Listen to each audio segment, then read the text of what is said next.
"Sure doesn't look like Diane Keaton," Tish cracked. "I don't know what happened," Hannah murmured. "Do you think you brought the wrong tape back?" Tish offered.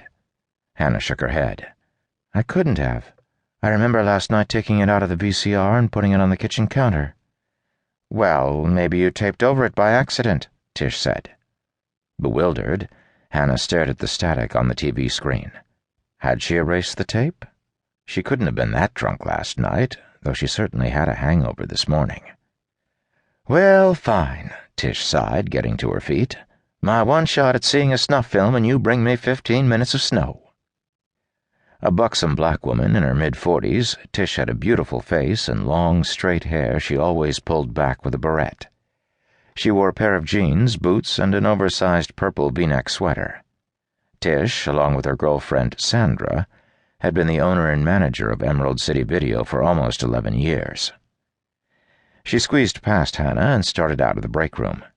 "Come on, let's get these returns checked in before the store opens."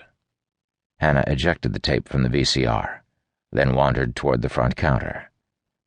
Tish was at the register, stacking up the returned videos and DVDs. "You know, I woke up early this morning," Hannah said, "and I thought someone was in the apartment. Maybe somebody switched the tapes." Tish stared at her. "You had a break-in? And you didn't call the cops?"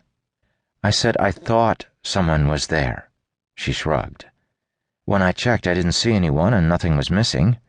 I figured I was wrong. Only now I don't know." Tish looked at her as if she were crazy. Hannah started filing away DVDs. She couldn't explain it. Hell, she didn't know what to believe. She'd had a run-in with a bitchy customer last night, gone home, skipped dinner, and downed a glass of wine. Then she'd started to look at a video, and it scared the hell out of her. 2.5 glasses of Chardonnay later, she had thought someone was in the apartment. She didn't want to share any of this with Tish. She didn't want her to know that she sometimes drank too much. "I don't get it." One hand on the counter and the other on her hip, Tish frowned at her.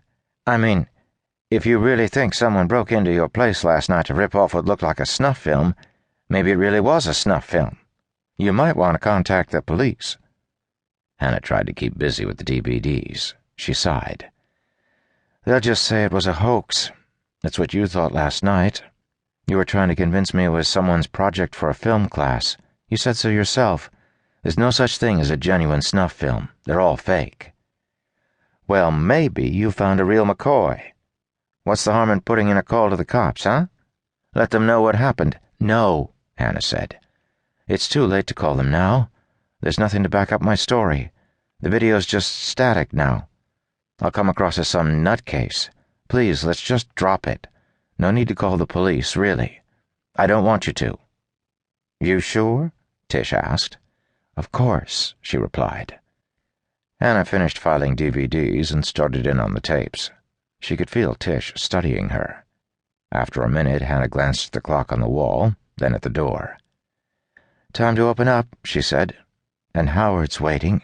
He'll want to know what's new in new releases." "Yeah, goddamn pain in the ass," Tish muttered, sauntering toward the door. "Always wants me to recommend something, puts me through the ringer, and never rents a damn thing I tell him to." She unlocked the door and opened it. "Well, Howard, how's my favorite customer?" "What's new in new releases?" the older man asked. "Come on over here," Hannah heard Tish say. "Let's take a look." Hannah continued to file away the DVDs.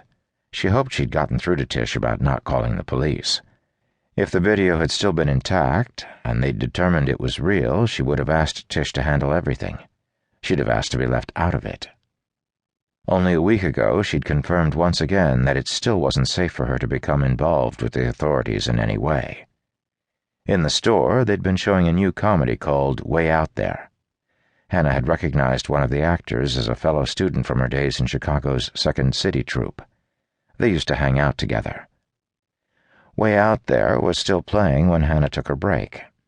She dropped $10 in the change box, pulled out a roll of quarters, then went across the street to the mall. From a payphone, she called an old friend in Chicago, Ann Gilmore. Ann had also been